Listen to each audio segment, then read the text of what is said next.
Question 20. Did God leave all mankind to perish in the estate of sin and misery? Answer.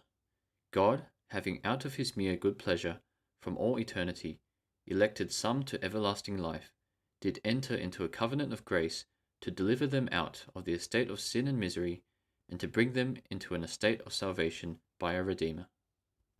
The Bible verses referenced for this answer are Acts chapter 13, verse 48. And when the Gentiles heard this, they were glad, and glorified the word of the Lord, and as many as were ordained to eternal life believed. Ephesians chapter 1, verses 4 to 5. According as he hath chosen us in him before the foundation of the world, that we should be holy and without blame before him in love, having predestinated us unto the adoption of children by Jesus Christ to himself, according to the good pleasure of his will. 2 Thessalonians chapter 2, verses 13 to 14. But we are bound to give thanks always to God for you, brethren beloved of the Lord, because God hath from the beginning chosen you to salvation, through sanctification of the Spirit and belief of the truth, whereunto he called you by our gospel, to the obtaining of the glory of our Lord Jesus Christ. Genesis chapter 3, verse 15. And I will put enmity between thee and the woman, and between thy seed and her seed. It shall bruise thy head, and thou shalt bruise his heel. Genesis chapter 17, verse 7.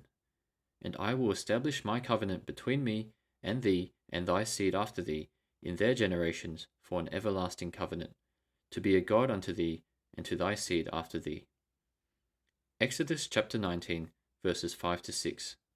Now therefore, if ye will obey my voice indeed, and keep my covenant, then ye shall be a peculiar treasure unto me above all people, for all the earth is mine. And ye shall be unto me a kingdom of priests, and an holy nation. These are the words which thou shalt speak unto the children of Israel. Jeremiah chapter 31, verses 31 to 34. Behold, the days come, saith the Lord, that I will make a new covenant with the house of Israel and with the house of Judah, not according to the covenant that I made with their fathers, in the day that I took them by the hand to bring them out of the land of Egypt, which my covenant they break, although I was an husband unto them, saith the Lord.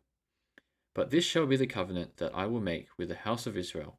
After those days, saith the Lord, I will put my law in their inward parts, and write it in their hearts, and will be their God, and they shall be my people. And they shall teach no more every man his neighbour, and every man his brother, saying, Know the Lord, for they shall all know me, from the least of them unto the greatest of them, saith the Lord. For I will forgive their iniquity, and I will remember their sin no more. Matthew chapter 20, verse 28. Even as the Son of Man came not to be ministered unto, but to minister, and to give his life a ransom for many. 1 Corinthians chapter 11, verse 25. After the same manner also he took the cup, when he had supped, saying, This cup is the New Testament in my blood. This do ye, as oft as ye drink it, in remembrance of me. Hebrews chapter 9, verse 15. And for this cause he is the mediator of the New Testament, that by means of death, for the redemption of the transgressions that were under the first testament, they which are called might receive the promise of eternal inheritance.